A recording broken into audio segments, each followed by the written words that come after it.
Hey everyone, welcome to Horrible Gaming. My name is Nora, and on today's video we are working some more on my personal island. As we get started, I'd appreciate if you'd hit that like, subscribe, and notify button if you want to see more content like this in the future. It really does help me out. So if you saw my last video, you know that I've been working on this island for a few days now. I am wanting to basically make the best Japanese island that I can do. And I'm wanting to put a lot of detail and perspectives and just realism in general onto this island, as I feel like a lot of my dream addresses lately have just been slacking in layouts and just road placement in general. So today's video is just going to be me working on my island, but also working more on transition spots and just road placement in general. We'll also do some decorating and a build later on in the video. But if you are somebody who needs layout inspiration, or maybe you're following this whole entire island build process with me and you're wanting to recreate it on your island, hopefully this video will give you the inspiration you need to get onto Animal Crossing again and just working on your island in general. Also, I want to add into this video, if you are new to Citycore and you need some extra help on road placement, I definitely recommend checking out my road placing playlist. I have a lot of my videos organized into playlists from Japanese islands, Citycore to beginners, and more. I definitely recommend checking those out so you can kind of figure out what the basics to road placement are, and also just a lot of tips that I've learned through all of my Citycore building. If you're new to my channel, you will also always find the codes that I'm using in my videos on the video's description, as well as my socials if you want to go check me out. Also, if you're new to my channel, a few things about me. I started my YouTube channel roughly over a year ago, so it's still fairly new. That's why all the support really does help me out, but also I do games from Animal Crossing to Pokemon and other simulation gaming, so if you're interested in that, definitely stick around. I also, Animal Crossing content wise, do a lot of tutorials from naturals all the way up to Citycore. My goal is to basically do as many different themes as possible, but Citycore will always have a special spot in my heart since it's my favorite theme to do. Also, if you're new to my channel, I take in a lot of build requests through my comment section, so if you're struggling with something on Animal Crossing related and you just need that extra help and a tutorial to help guide you through it, definitely leave a comment and I'll see what we can do about it in a future speed build.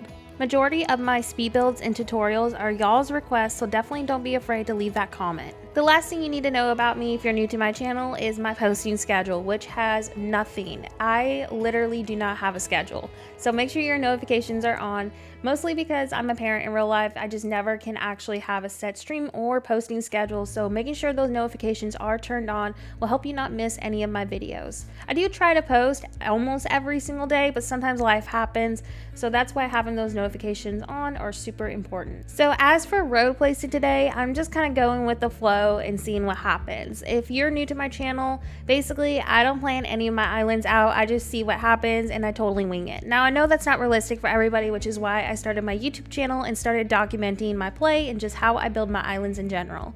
If you're needing some Citycore tips, definitely make sure you check out the previous video when we started this entry from scratch. But I'm thinking I'm just going to transition this and get most of my road placing done first before I do actual Citycore builds, which is a little bit different honestly from usually how I work. I kind of decorate and build as I go, but this time around I'm actually focusing more on my road placement. And the reason why I decided to do that with this island, to focus mostly on the roads first, is because I always find myself later on in my islands running out of space or something didn't transition the way I wanted to. I really want the roads for this island to not only feel realistic, but be very detailed and be a lot more complex than most of my islands have been in the past. So that's why I decided to go that route. I'm pretty sure I'm gonna also run out of space, even though I'm actually planning some spots out. I always run out of space on every single island that I do, which is why this is probably, I want to say, the 8th Cherry Blossom City I've done, because every Cherry Blossom City I've done has not had all my ideas on it. So I will probably end up doing another one of these in the future, mostly because I guarantee you there's going to be a spot on this island where I don't get to fit in all my ideas, and so be prepared to see another one yet again probably pop up in the future. But after this island, I'm pretty sure I want to do maybe another tropical city or a realistic city or a rural Japanese city. Those are like my top 3 right now once I finish this one out. So y'all let me know in the comment section which you would like to see first. Also, that angled crosswalk, Pickle actually made that road add-on for me, inspired by one of my older codes, and I totally forgot how to use angled crosswalks. So if you need a tutorial on how to use those in general on road placing, y'all just let me know in the comment section. We can totally do one this week. but I struggled so much with it to the point where I just didn't know how much I could edit to save that footage without it looking super confusing. But now I remember how to use it. So again, if you need a tutorial on that, I will gladly do another road video to add to our road placing playlist. Anyways, after we finish these road details, I'm then going to start prepping a spot for 2 villager homes. Many of you always ask me how to incorporate villagers into city core. Honestly, I just don't plan out areas at all for my villagers unless it's like a cul-de-sac or something. I just personally feel like they take up way too much space, so I just find areas that are convenient for them as I build, because villager neighborhoods can sometimes take a fourth of your map, and I just can't afford that much space to be gone for villager areas because I like to do a lot of different city core builds. So if you're following this video step by step, where I'm actually placing that road code, it's actually going to turn at an angle. So when you get to the edge of the map, just start angling your road. You'll see how this looks later on once we transition to the part where I place the villager homes. So in between the villager houses, we're going to be doing 2 side by side, but I'm going to have like a little mini parking lot to kind of just like separate them and make their own little areas in between them. Then behind the villager homes, I take 1 square of terraform with a hedge placed on top of it, and then I hide the terraform with a brown customized simple panel.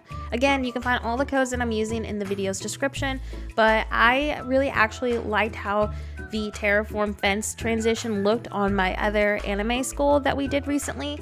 I just really liked that it felt a lot more realistic, so I wanted to incorporate this build on my island because I like that it also hides awkward areas on the map too. If you don't like that, you can totally skip this step and do just trees behind them. So I went ahead and transitioned, and this is how both of the villager homes look decorated and with that terraform fence behind them. I just really personally like that. Again, it fills up that area. It was such an awkward spot and I didn't want it to just be trees. This just added a lot more dimension and texture to the home area in general. You're definitely going to be seeing a lot of usage of that terraform fence throughout this island. So if you don't like that, you can definitely put your own twist to it, but that's just my favorite thing to do lately.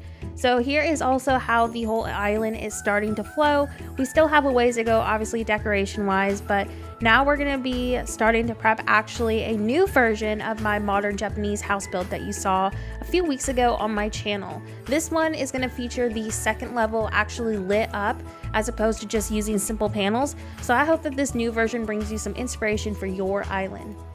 Before we start though on that house build, I wanted to quickly show y'all that I ended up putting my actual house near the entry again. I don't know why I've been obsessed with this lately. I think honestly it's pure laziness. I just don't want to walk across my whole entire map when I'm having visitors over.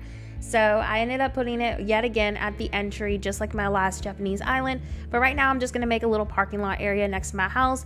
I'm going to keep the builds honestly for my villager homes and my house and all that stuff, including the shop and the museum, pretty simple, just to kind of like make lag reduced as much as possible. Also had several of you asking how to reduce lag on city core islands. As you can see, my island has no item loading whatsoever, and the key trick to this honestly is just spacing your builds out. I like to use roads as a great divider, and I like using a lot of road details because it helps minimize the clutter not only on your island but the lag in general. Spacing things out and having decent sized builds are going to make your island experience more enjoyable because you won't have all that hard item loading. A lot of people also like to do lakes on their island, especially when they're doing a Japanese island, lots of perspectives. Again, that's going to help minimize the lag on your island. But I can definitely do a video of just like little things that you can do on your island to reduce lag if that's wanted. So y'all just let me know in the comment section if you would like to see a video on that. So for this second style of the modern Japanese home, the base at the bottom is pretty much the same, just like the previous video. You can also skip the short simple panel if that's a personal preference, but I just don't like the repeating designs. I feel like having one window just looks a lot better, especially for realism. So I'm going to keep using it for that reason. Then we decorate whichever decorations is your preference inside the display shelf, and then next we use the fence to give our window illusion. Then we're going to be starting on our second level, and the second level is a lot different from the previous Japanese house build that we did. I honestly feel like this version looks a lot better, so hopefully I can find a nicer solution for the second level on the panel version of this build. I'll definitely keep y'all updated because my plan is to actually do several Japanese house builds on this little shopping strip area and this road strip too, so hopefully we can get some good builds out of this. Next, I just like to hide the edge of the storefront with a tree and a bush, I preferably like to use the stage 3 trees, which are 3 days of growth, because they're not super tall and they just feel a lot more realistic. Then we can layer also with different size trees behind it. I'm actually going to be doing a lot of terraform behind these builds too, to not only make it feel a lot more realistic, but I want to do a second level behind them just to transition this whole entire area a lot nicer. So you'll see that actually in the next video of how to transition behind these kind of builds. So hopefully videos like this are helping y'all out. I know many of you always ask me these type of questions, but I don't know the answer because I just kind of go with the flow and wing it. But through these videos, you kind of just see my build process, but also just how I'm transitioning behind all the city core builds that we do. Hopefully they will give you the inspiration you need for your island, but also help you later on with builds, especially if we're doing just a regular city core tutorial. You'll know how to transition behind these. So just like the first level of this modern Japanese house build, we're going to be using the wide display shelf on the second level in the same fence combination. But what's different this time is we're going to be using the full-sized simple panel in front of it. This will give the illusion that a second story window light is turned on, and it just adds to the realism to the build. Once I finish the second level up, I'm then going to expand the terraform out to place another villager home on top of it. This is another way that I like to incorporate my villagers, especially when we're doing city core type builds. Not only will the build feel a lot more realistic, but it's also including them without the house itself taking up a bunch of space. So whenever I find an opportunity to place my villager homes, I definitely take it, especially when I'm trying to make my space count on my island. So once I place this villager home, we'll go ahead and transition to how much progress we've made on this island and how the build looks in general. Obviously, I still have a lot of decorating to do, and then I'm also going to be adding yet another house build next to this, but it's going to be a little bit of a different style. When I do my next island progress video, you'll see how that next build will look and also just how I'm transitioning onto other locations. Keep in mind, I won't be able to document every single step on this island since I will be playing on my spare time too, but if it's an important build in a very important transitional spot, I will definitely be documenting it into that next video. Also, from the previous video of this island, I ended up removing actually that highway in front of Plaza because I thought my build wasn't going to work out for that location, and I might be adding that back or in a different spot. I'm not quite sure yet, so that is currently empty over there. If you actually ended up recreating that on your island already, definitely keep it. I think the build turned out pretty cute. I just had the issue that my plaza was literally super close to the edge of my map, so I'm not sure if it's going to work in that spot quite yet. But anyways, here is a quick walkthrough of everything that I've done so far. As you can see, we've definitely been focusing mostly on the road placement, but now since I have a lot mapped out, I can start adding more builds and just figuring out where I'm going to be placing things. I want to definitely make a sushi and ramen shop on here, so I'm still trying to actually brainstorm how that build is going to look, so hopefully next video we will have some more progress. With that being said, thank you so much for watching and have a horrible day. I'll see you next video.